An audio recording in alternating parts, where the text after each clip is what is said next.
ఈసారి ఈ పంచాయతీ ఎన్నికల్లో కానీ స్థానిక సంస్థల ఎన్నికల్లో కానీ బీసీలకు రాజకీయంగా అవకాశం కల్పించాలన్నటువంటి ఉద్దేశంతో కామారెడ్డి డిక్లరేషన్ ఎన్నికల ముందు కామారెడ్డిలో ఇచ్చినటువంటి డిక్లరేషన్కి కట్టుబడి మేము బీసీ కులగణన చేస్తాం అన్నటువంటి నినాదంతో అదే ఆచరణలో కూడా కార్యాచరణలో కూడా అడుగులు వేస్తోంది ప్రభుత్వం. బట్ ఇదంతా సాధ్యం కాదు. అండ్ కులగణనకు సంబంధించి రిజర్వేషన్లకు సంబంధించి ఈయన మాట్లాడిన మాటలు మీరు విన్నారు గౌతమ్ ప్రసాద్ గారు.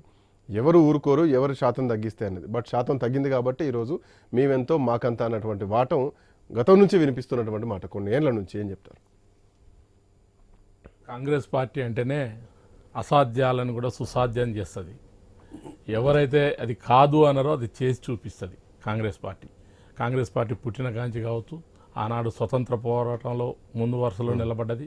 తర్వాత కూడా కాంగ్రెస్ పరిపాలనలో కేంద్రంలో కూడా ప్రైవేట్ బ్యాంకుల్ని జాతీయం చేయడం, ఇట్లా ఎన్నో చేసుకుంటూ వచ్చినాం. ప్రాజెక్టులు కట్టించడం, యూనివర్సిటీలు కట్టించడం, ఇలా ప్రతి ఒక్కటి ఊర్లో బడి మాదే ఉంది, రోడ్డు మాదే ఉంది, మంచినీటి కొలాయి మాదే ఉంది.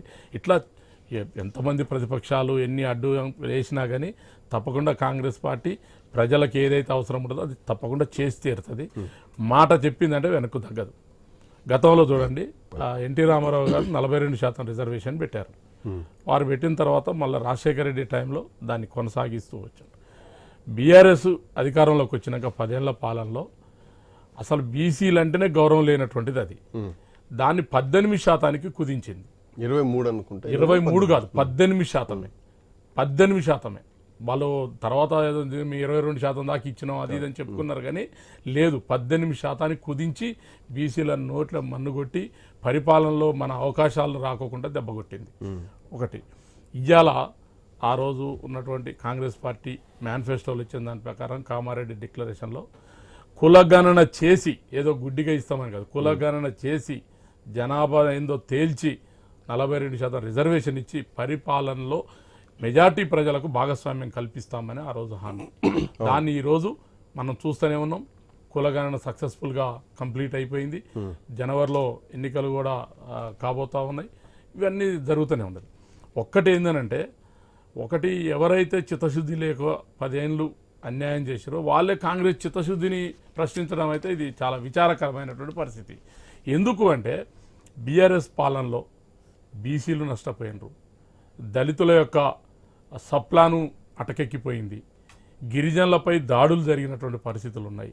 మీరు చూసినారు హుజూర్నగర్ దగ్గర గిరిజనులను ఏ రకంగా భూములు గుంజుకొని వేధించి వాళ్ళని జైళ్ల పాలు చేసినటువంటి పరిస్థితులు, ఎంతోమంది జర్నలిస్టులకు కూడా దెబ్బలు తగిలినటువంటి పరిస్థితులు మనం చూసినాం. అంతేకాకుండా కూడా ఇక మీకు తెలుసు, ఆయన ఫామ్ హౌస్లో కూర్చున్నాడు, ఇక్కడ సెక్రటరియట్ కూల్చేసిండ్రు, కేటీఆర్ వీళ్ళు బిల్లారంగాలు రోడ్డు ఎక్కిండ్రు. ఇక ఏం లేదు, పూర్తిగా పరిపాలన అనేది కాదు, ఇది ఒక రాజ్యం నడుస్తుంది అన్నట్టుంది. ఇక్కడ రాజ్యాంగం పనిచేయలేదు. రాజ్యాంగం పనిచేయకోకుండా ఒక 10 సంవత్సరాలు ఒక విధ్వంసకరమైనటువంటి చీకటి పాలన నడిచింది. ఈ చీకటి పాలనలో రైతులు పరిస్థితులు. కులగణన జరిగితే ఖచ్చితంగా ఈసారి మాకు చాలా స్థానాలు వస్తాయి కాంగ్రెస్ పార్టీ అధికారంలోకి ఉన్నాక. అఫ్ కోర్స్ ఏ పార్టీ అధికారంలో ఉంటే గ్రామీణ ప్రాంతాల్లో కూడా అదే పార్టీ గెలుపులు చాలా ఈజీగా ఎక్స్పెక్ట్ చేయొచ్చు. బట్ ఇప్పుడు దాని ప్రకారం రైతు భరోసా, రైతు రుణమాఫీ, రైతులకు రావాల్సినటువంటి రైతు బంధు విషయం ఏదైతే ఉందో, రైతు బీమా విషయం ఏదైతే ఉందో, రైతులు కొంత వ్యతిరేకత ఏమైనా ఉందా? సో రైతులే గ్రామీణ ప్రాంతాల్లో ఉంటారు. సో రైతులంతా కొంత వ్యతిరేకత భావంతో ఉన్నారన్నది బీఆర్ఎస్ పార్టీ చేస్తుంది. అండ్ వాళ్ళకి అదే ఈరోజు కాంగ్రెస్ పార్టీ ఫెయిల్యూర్ని బీఆర్ఎస్ పార్టీ ఎన్నికల్లో ఈసారి గెలిచి చూపిస్తామన్నది వాళ్ళ ఆలోచన దృక్పథంతో. ఒకటి వినండి శ్రీకాంత్ గారు, ఆల్రెడీ ఎమ్మెల్యే ఎలక్షన్స్లోనేమో చెప్పు కవర్లో పెట్టి కొట్టిండ్రు, పవర్ పోయింది. ఎంపీ ఎలక్షన్స్కి వచ్చేసరికి అసలు డైరెక్ట్ చెప్పు తీసుకొని కొట్టేశారు. అంటే డిపాజిట్ రాలేదు. 11 నియోజకవర్గాల్లో అసలు డిపాజిట్లు లేవు. అటువంటి పరిస్థితి కనిపించింది.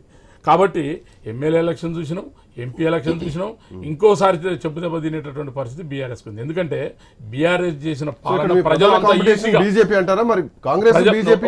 ఒకటి వినండి, ప్రజలంతా ఈజీగా మర్చిపోయే పరిస్థితులు లేదు. ఎందుకంటే 10 ఏళ్ల పాలనది మనం సంవత్సరం దానికే గింతి ఇట్లయింది అంటే 10 ఏళ్ళు నువ్వు చేసిన వేదాన్ని ప్రజలు మర్చిపోతారా ఊకనే? అంటే ప్రజలంటే గౌరవం లేదా? ప్రజలకు మతిమరుపు ఉంటుందా? ప్రజలు గుర్తుపెట్టుకోరా? ఏ పాలన ఏం జరిగిందనేది తెలియదా? ఇక్కడ జరుగుతుంది చూడండి. ఒకటి, మీరు బీజేపీ అన్నారు. బీజేపీకి అసలు ఇక్కడ ఏడుందండి ఓటు బ్యాంకు? ఎంతసేపు ఆ రోజు అంటే ఎంపీ ఎలక్షన్స్లో టీఆర్ఎస్ పూర్తిగా కోర్ట్ ఆపరేషన్ లాగా మాకు ఎట్లా రావు మీరని చేసుకోండి అని చెప్పి వాళ్ళు సరెండర్ అయింది కాబట్టి వాళ్ళకు 4 సీట్లు ఎక్కువ పెరిగినాయి. అంతే తప్ప గ్రామాల్లో బీజేపీ కొట్టేసే పరిస్థితులు లేవు. బీజేపీ పరిస్థితి అంతే, ఇక్కడ బీఆర్ఎస్ పరిస్థితి అంతే.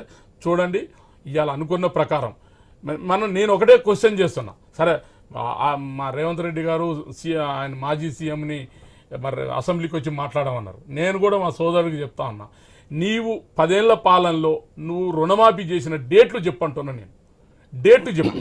8 డేట్లు 10 సంవత్సరాల్లో 8 వాయిదాల్లో ఓన్లీ ₹1,00,000 చేసినారు. ఇలా 25 రోజుల్లో 21,000 కోట్లు 25 లక్షలకు ఇచ్చినాం. ఎవరు గొప్ప ఒకసారి ఆలోచన చేయండి. బీసీ కులగణన ప్రధానమైనటువంటి అంశం.